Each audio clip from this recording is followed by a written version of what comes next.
Salut à tous les gars, j'espère que tout le monde va bien. Au passage, je vous fais un petit coucou de l'Italie parce que je suis parti une semaine avec ma copine du coup pendant la semaine. D'où le fait que là le décor c'est pas du tout le même que d'habitude, on n'est pas dans les mêmes conditions en tout cas pour faire des vidéos. Mais j'ai appris quelque chose de zinzin qui forcément m'a poussé à faire une vidéo au téléphone en tout cas et vous tenir au courant de ce qui se passe forcément dans l'actualité du plus grand club du monde. Le jeune Arda Güler que vous connaissez peut-être, enfin j'ai dit Güler mais ça se dit peut-être Güler ou je sais pas quoi. Enfin en tout cas ceux qui parlent peut-être turc ou quoi, vous pouvez peut-être m'aiguiller sur la prononciation pour que je prononce en tout cas bien son nom à cette petite pépite. Un jeune joueur de 18 ans gaucher qui joue au Fenerbahçe, qui va signer au Real Madrid. En ce moment, on parlait de lui parce que apparemment c'est un très grand talent. Il voulait quitter Fenerbahçe et aller du coup dans un plus grand club. D'abord de base, apparemment, il voulait d'abord aller dans un club peut-être étape, comme il appelle, un club tremplin comme Séville, comme Dortmund ou quoi. Avant pourquoi pas de faire le grand saut dans un grand effectif comme le Barça, le Real, Manchester United, City ou quoi. Sauf que en fait, aujourd'hui, ce qui se passe, c'est que le Real Madrid et le Barça se sont battus maintenant depuis plusieurs semaines pour attacher ou du moins arracher sa signature. Et justement, on parlerait aujourd'hui d'une signature contre 20 millions d'euros pour le Real Madrid. On ne sait pas encore s'il va incorporer l'effectif 2023-2024 ou s'il sera prêté pendant au moins un an, soit encore au Fenerbahçe, soit justement à un club tremplin pour qu'il s'aguerrisse, apprenne en tout cas un peu plus le football de haut niveau, car c'est actuellement que sa deuxième saison pleine en pro. Il avait commencé 2021-2022, puis il a vraiment percé entre guillemets en 2022-2023, du coup cette saison passée, où en tant que titulaire, où il jouait régulièrement en championnat, en Coupe de Turquie, etc. D'ailleurs, en termes de palmarès, il a seulement remporté la Coupe de Turquie cette année. Et malheureusement pour lui, 2 saisons en pro, 2 fois il finit deuxième de championnat de Turquie. Donc c'est quand même un peu frustrant, je pense, pour un jeune Turc de partir de là-bas sans avoir gagné tous les trophées, en tout cas de Turquie, quand tu es aussi ambitieux que lui. Mais en tout cas, c'est intéressant. Apparemment, c'est une pépite que tout le monde s'arrachait et c'est pas pour rien. Du coup, forcément, comme on parlait un peu plus de lui en ce moment, je me suis renseigné sur pas mal de dossiers, pas mal de vidéos que j'ai pu regarder sur lui et pas mal d'articles aussi que j'ai pu lire sur lui, et j'en ai arrivé à la conclusion que oui, c'est une véritable pépite. Et justement, je suis content que le Real Madrid ait fait le grand saut comme pour Rodrigo, Vinicius, Hendrick, etc.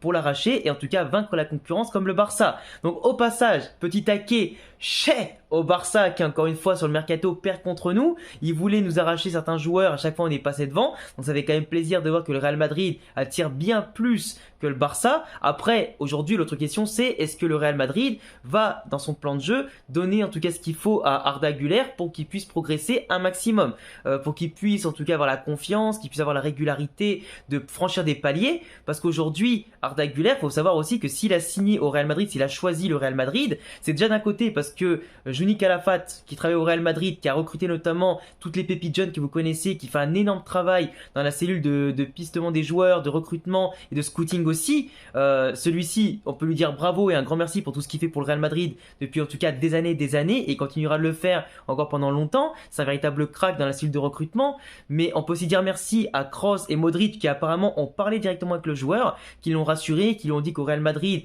c'est là où il pourrait éclater en tout cas au niveau de son talent, où il pourrait exploser encore plus, où il pourrait éclabousser le monde de son talent.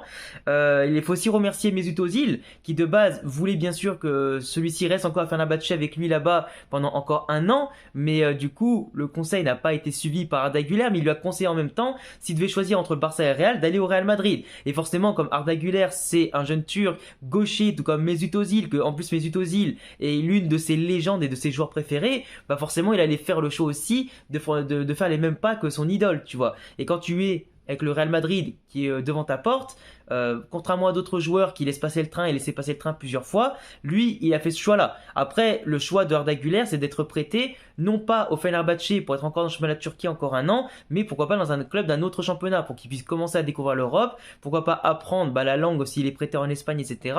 Mais en tout cas, un jeune qui sait déjà où est-ce qu'il met les pieds, qui sait déjà ce qu'il veut, et apparemment qui est très très compétiteur. Moi, sur les vidéos que j'ai vues de lui, c'est sûr qu'il va jouer soit ailier droit, soit milieu droit, mais plutôt ailier droit, vu qu'au milieu de terrain, il a déjà tout ce qu'il faut. C'est un jeune apparemment qui peut jouer donc sur tout le côté droit, level offensif et aussi pourquoi pas en 10, mais dans le schéma de jeu actuellement d'Ancelotti, on n'a pas de numéro 10. Donc il va sûrement tourner à droite avec Rodrigo. Si Rodrigo est bien mis à droite et pas en pointe, dans le cas où on n'a pas d'attaquant de pointe et qu'Ancelotti fait bien sûr confiance à Rosselló, mais du coup Arda Güler qui bien sûr sera pas titulaire. Il y a aussi Brahim Diaz dans l'équation, mais qui risque d'être plus le remplaçant de Vinicius ou pourquoi pas d'un milieu de terrain dans lequel il faut faire un changement offensif pendant un match. Mais du coup Brahim Diaz qui va risque d'être un petit peu en difficulté dans la hiérarchie si bien sûr Arda Güler est confirmé et que Ancelotti le préfère. Après, ça se jouera tout ça à l'entraînement et durant les matchs et ce que chacun pourra apporter dans son rendement et tout ça, son efficacité. Mais c'est clair que ce que j'ai pu voir aussi en vidéo, c'est que déjà on a un ailier qui est percutant, qui est rapide, qui fait en tout cas des centres excellents, qui est à l'aise pour frapper de loin, qui en tout cas ose tenter sa chance. J'aime beaucoup aussi sa façon de se déplacer pour faire en tout cas un petit décrochage pour justement libérer l'espace pour les autres.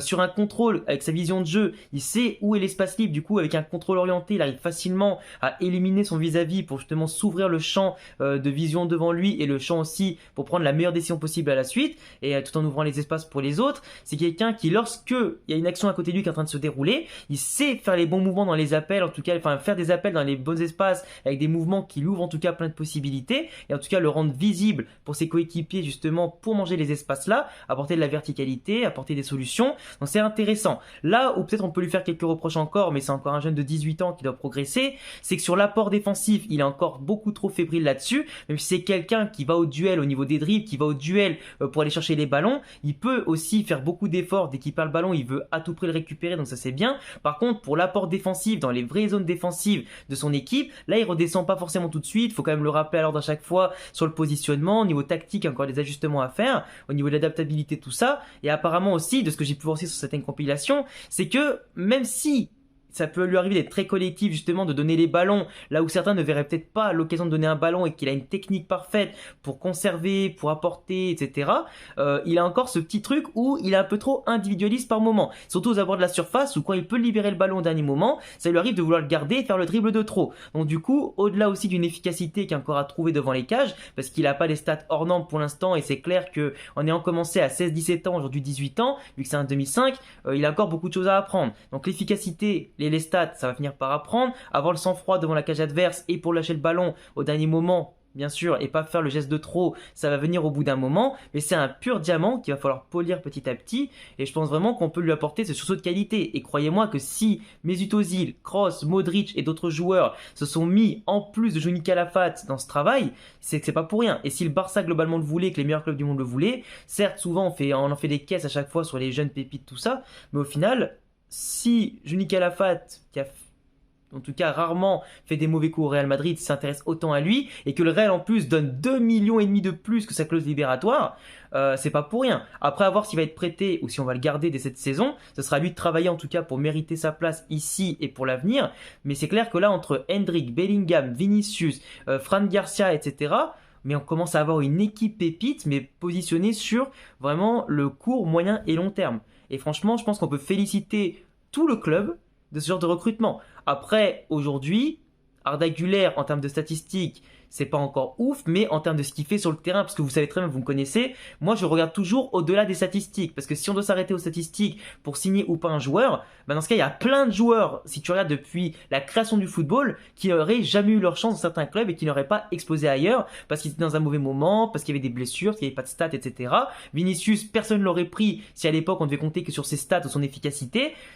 Finalement, la confiance, le temps de jeu, comment tu entraînes et comment si tu évolues, dans quel cadre et quelle mentalité, avec l'humilité, le travail, tout ça, et surtout au Real Madrid, tu passes un cap à tous les levels, bah, s'il arrive à s'acclimater et rester tranquille droit dans ses bottes, on peut voir un jeune qui peut vraiment, et pourquoi pas être encore plus performant que Mesut Özil au Real Madrid. En tout cas, je l'espère. On espère surtout qu'il nous fera pas une Nouri Sahin qui avait été une catastrophe industrielle à son époque, parce qu'il avait un talent monstre, mais il s'était écroulé en arrivant au Real. Il s'était même jamais relancé en revenant à Dortmund et tout ça. Et en partant en Turquie, c'était quand même dommage qu'il ait aussi arrêté sa carrière très tôt pour devenir entraîneur. Mais là, en tout cas, je pense qu'on est proche aussi d'avoir un bon gaucher devant, parce qu'il y a un profil gaucher qui peut rentrer sur le pied gauche, etc. depuis la droite pour centrer ou tirer. C'est un profil qui allait nous manquer vu qu'Asensio est parti.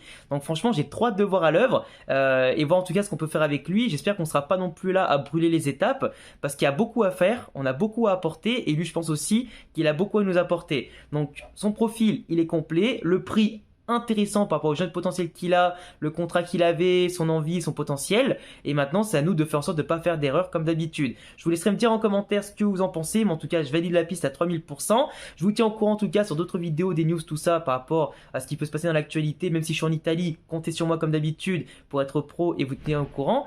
Et puis voilà. Donc je vous souhaite à tous une excellente soirée, une excellente semaine. Abonnez-vous, cochez la cloche, le petit pouce bleu, les réseaux en description, et à bientôt pour d'autres vidéos. Ciao!